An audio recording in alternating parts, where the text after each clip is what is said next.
Child. So you're telling me. Claressa Shields, the GWOAT, two-time Olympic gold medalist, undisputed champion in 3 weight classes, sat down on the Breakfast Club and said, with her whole chest, "My lawyers have been in contact with his lawyers and we sent them a cease and desist. Stop lying on my cat."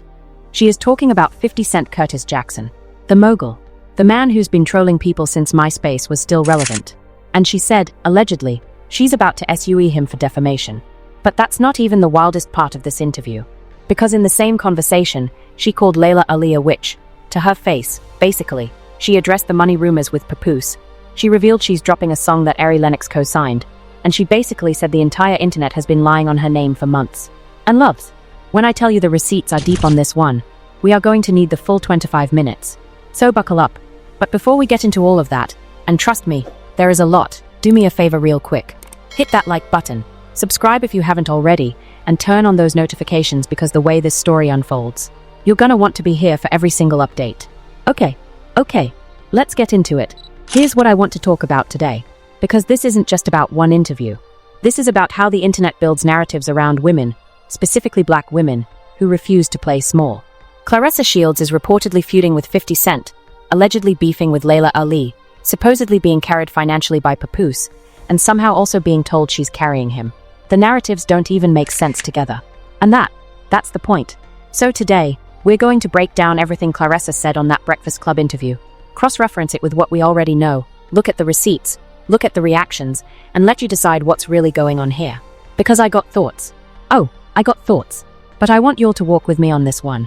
Now, I already know some people are not going to want to hear this. Some of y'all have already made up your minds about Claressa. Some of y'all are diehard Remy Ma supporters. Some of y'all just don't like her because she's loud, she's confident, and she doesn't apologize for it. And that's fine. You're entitled to your opinion. But what you're not entitled to do is make stuff up. And according to Claressa, that's exactly what's been happening. So if you're somebody who actually wants to know what she said, in context, not clipped up for a blog headline, then this is the video for you. Support the channel so more people can see this, because the algorithm is funny out here, and I need y'all's help. Now, let's start from the very beginning. And I do mean the beginning.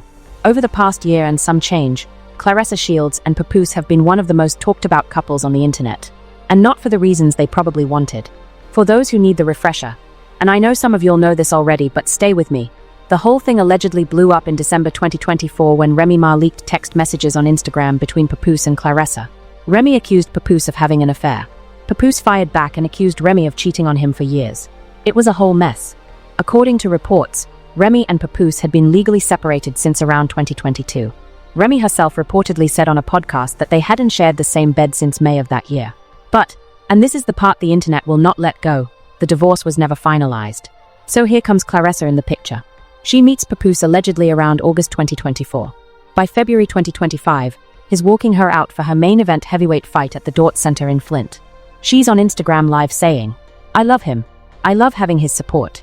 His support is very different from what I've had in the past." Valentine's Day 2025. They're in Hawaii together. By May, she's doing interviews saying she's secure in the relationship because he's been truthful from the beginning. And by mid-2025, she goes on the Pivot podcast and drops the bombshell. They are planning to have a baby. She said, and I quote, "I'm gonna have a baby next year. We already had it planned out." Now, the internet lost its mind. Because technically, legally, Papoose was still married. And people had opinions. Lots and lots of opinions. Papoose responded by posting what he said was proof that he filed for divorce but that Remy hadn't completed her end. He wrote on Instagram, "When two individuals behave like civilized adults, you can get a divorce peacefully and privately. But when a person wants to be bitter and clout chase, it turns into a circus." He even allegedly claimed Remy had called him the day before trying to get back together, and he said no. Sheesh. Now, I know what y'all are gonna say, but he's still married. And technically, you're not wrong. As of early 2026, reports suggest the divorce still hasn't been finalized. But Claressa and Papoose are clearly moving forward. She recently said on the Breakfast Club that they are planning for their first child together in 2027. Is it messy? Yeah, I'm not gonna sit here and pretend it's not. But is it as simple as the internet wants to make it? Absolutely not. And the narratives that have come out of this situation, let me tell you, they are something else. So this is where it gets interesting to me. Because one of the biggest narratives floating around the internet is that Papoose is only with Claressa for her money. That she takes care of him. That she's the breadwinner and he's just along for the ride. And on the Breakfast Club, Claressa addressed this head-on. She talked about how during Papoose's birthday, they did a card game. You know, those cute couple card games where you pick challenges. One card said rage room or gun range. Another one said $1,000 or $10,000. And she said Papoose was so heated about something that he picked the $1,000 card. And she said people saw that clip and immediately jumped to. See? That fuels the rumors that Pap is with Claressa because she takes care of him. Claressa gives him money. And Claressa's response was, honestly, it was powerful. She said, and I'm quoting directly here, Pap pays my mortgage. He pays my car insurance and my car note. I haven't paid for a flight or a hotel and I don't know how long. That's a man right there. Now, did you all hear that? Because I need to repeat it for the people in the back. The man is paying her mortgage, her car note, her car insurance, her flights, her hotels. And then she went even further. She said, and this part got me, she said, sadly, any man that I've been with, they have said that he's with me for my money because they just think that I'm just not that bad of a. And she caught herself, but she was basically saying people don't believe a man could genuinely want to be with her. And that's the part that hit different for me. Because think about what she's saying. She's saying the narrative isn't just about money. It's about people not believing she's worthy of real love. That's heavy. And then she lightened it up the way Claressa does. She said this cat got low mileage. This ass is fat. Period. Waist is snatched. And baby, I'm in shape. I mean, she's not lying. But the point she was making underneath all that confidence is real. The internet has this nasty habit of telling successful women that no man could want them for them. And that's a conversation worth having. But we gotta keep moving, loves, because this is where the real drama starts. Alright, so we've covered the Papoose situation. We've covered the money narrative. Now let's talk about the 800-pound gorilla in the room. 50 Cent. Curtis. 50. The man who beefs with everybody. The man who trolled his own son on Instagram. The man who somehow has time to run an entertainment empire and still get into it with a boxer and a rapper on New Year's Day. Here we go, loves. So according to Claressa, this whole thing started on New Year's Day 2025. She said she woke up, it's a brand new year, she's reading her Jesus Calling devotional, looking at the Bible verse of the day, feeling good, feeling fresh, and then she gets on social media. And 50 Cent is trolling her. Out of nowhere. No provocation, no prior beef, nothing. She said, and this is a direct quote, "What the hell I ever did to 50 Cent? I'm thinking in my mind, did I maybe trigger 50 in some way? I've never done nothing to 50. From what I know, he's a fan. And reportedly, it wasn't just light teasing. According to multiple sources, 50 posted about Claressa and Papoose, making jokes about their relationship. And that's when Papoose got involved. Now, Claressa revealed something wild on the Breakfast Club. She said Papoose already had a diss track locked and loaded. She said, Pap already had the disc ready. When Pap says he's going to diss you, he's going to diss you. And indeed, according to XXL magazine, Papoose dropped not one but two diss tracks aimed at 50. Many Men Freestyle and Agent Provocateur. Both reportedly went to streaming platforms. And how did 50 respond? Well, according to reports, instead of getting in the booth, instead of responding musically like, a rapper, 50 allegedly posted an AI-generated image mocking Papoose with a caption that read, "The secret formula, how to never blow up. One rap career plus 25 years equals 0 hits. Yikes." And then allegedly captioned it, "You make one hit record and I'll respond. Until then, go hang out with your boyfriend. I mean your girlfriend." He called Claressa Shields a woman, by the way, Papoose's boyfriend. He then reportedly deleted the post and followed up with, "If I put up a post and take it down, it's because I don't want your ugly face on my page." Now, that right there, that's not trolling. That's personal. And that's exactly what Claressa said. She said she believes 50 did all of this because, and this is her theory, I am the algorithm.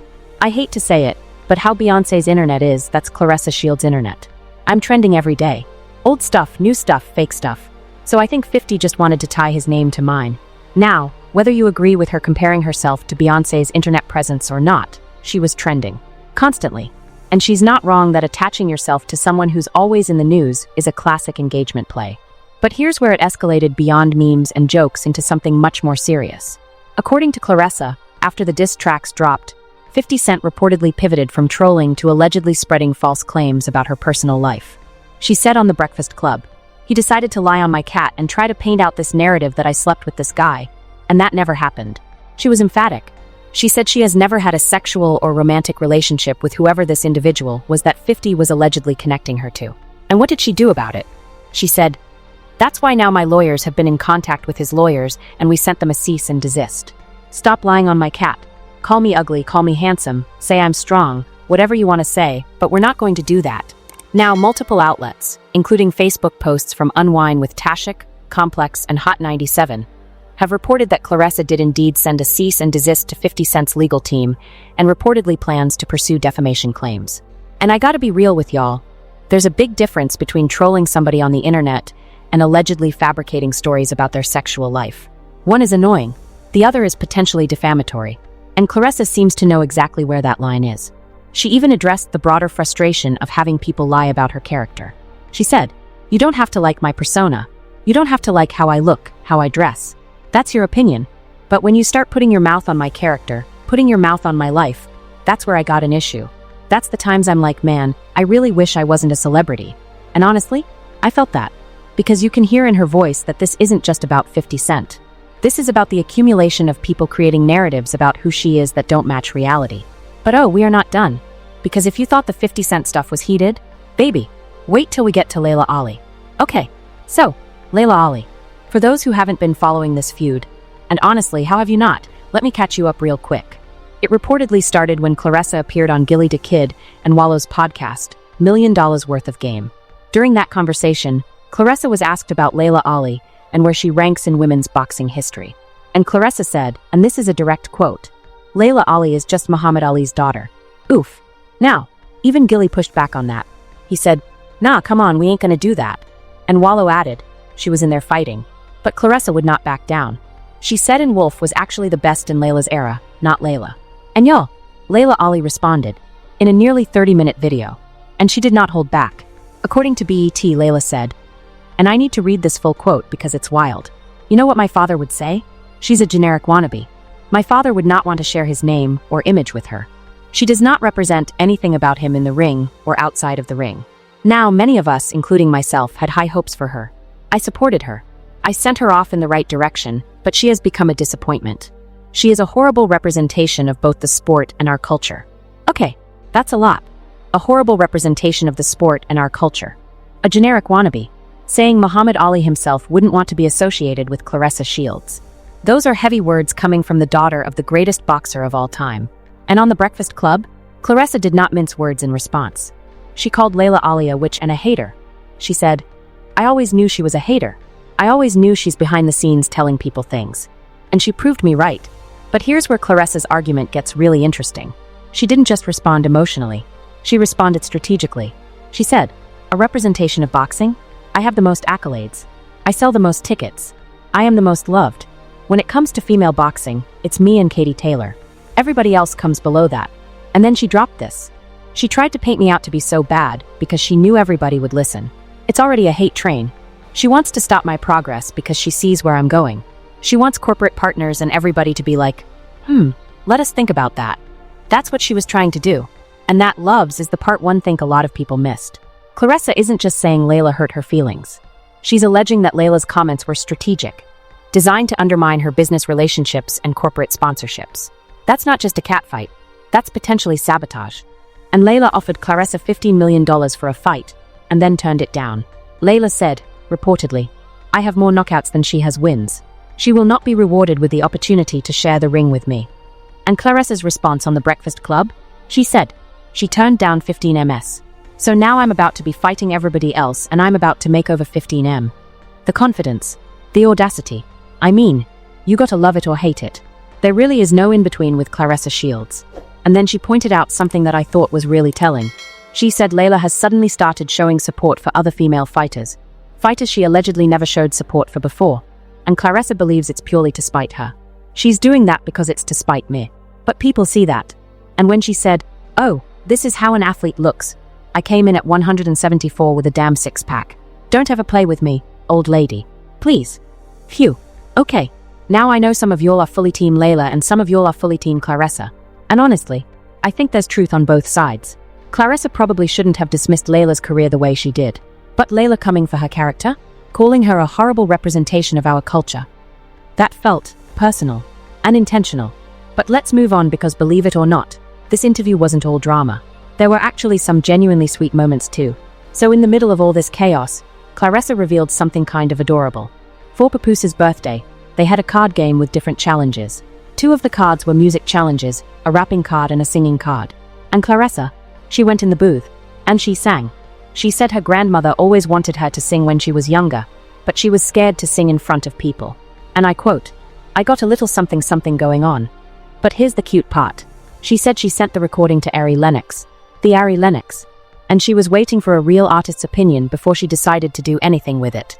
And Ari apparently sent back a voice memo, over 1 minute and 35 seconds long, basically saying it was really good and she should drop it. Claressa said, "When I sent it to her and she gave me the okay, I said I'm dropping this." The song is reportedly called Faithful, and it's essentially a love letter to Papoose. And she said even Papoose was shocked when he heard it. And look, I know some people are going to clown her for stepping outside of boxing. But you know what? She asked a professional. She got the cosign. And she's doing it anyway, even though she was scared. That takes guts. Different kind of guts than getting in a ring, but guts nonetheless. And she said it perfectly. They're gonna talk anyway, so you might as well give them something to talk about. Make a couple dollars. Facts. Now let's talk about the business side because this is where Claressa really flexed. She said, and she said it casually, by the way, like it was nothing, that she's already made $8 million minimum. Minimum. She pointed to her chain that she wears and said, "That's why I wear my win chain, because we're winning." And she's not slowing down. She listed 3 upcoming opponents, Shadeshaw, Michaela Meyer, and, this one got me excited, Lauren Price from the UK. Price is a 2-time Olympic gold medalist.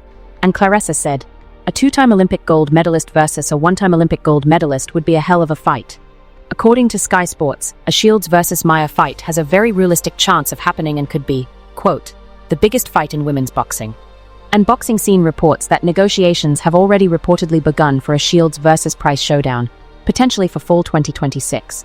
So while the internet is focused on the drama, Claressa is quietly, well, loudly, stacking wins, stacking money, and lining up fights that could cement her legacy even further.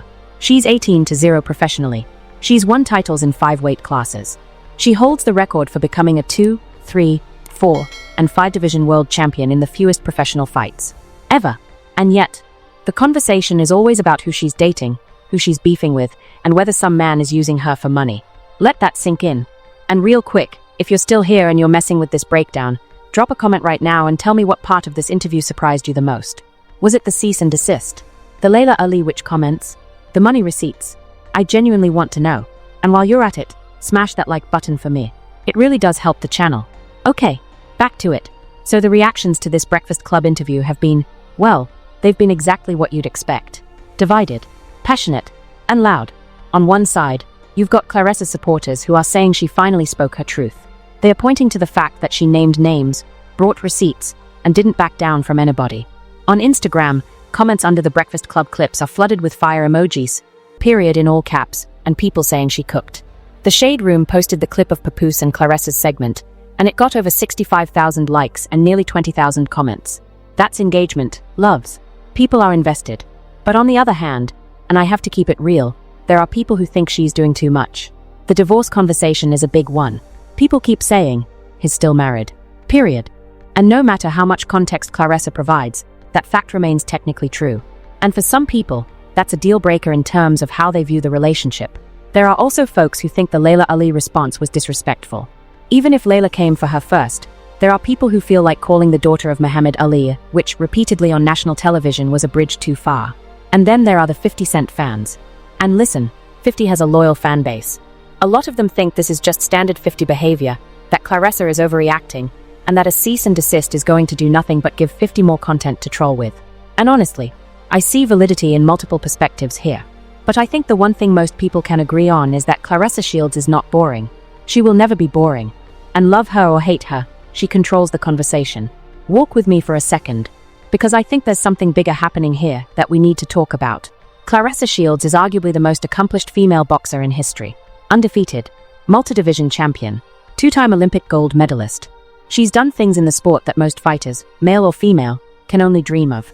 And yet the majority of the conversation about her on the internet is about her personal life, her relationship, her body, who's using who for money, whether she's ladylike enough to represent the sport. That right there, that's the pattern. That's the system. Because when was the last time a male boxer with the same accolades had his entire public narrative hijacked by who he's dating? And what Claressa said on the Breakfast Club about Laila Ali, that Laila was strategically trying to undermine her corporate partnerships, think about what that means. If true, It means another woman in the sport was allegedly leveraging cultural capital to sabotage a younger woman's earning potential. That's not just beef. That's economic warfare. And the 50 Cent situation.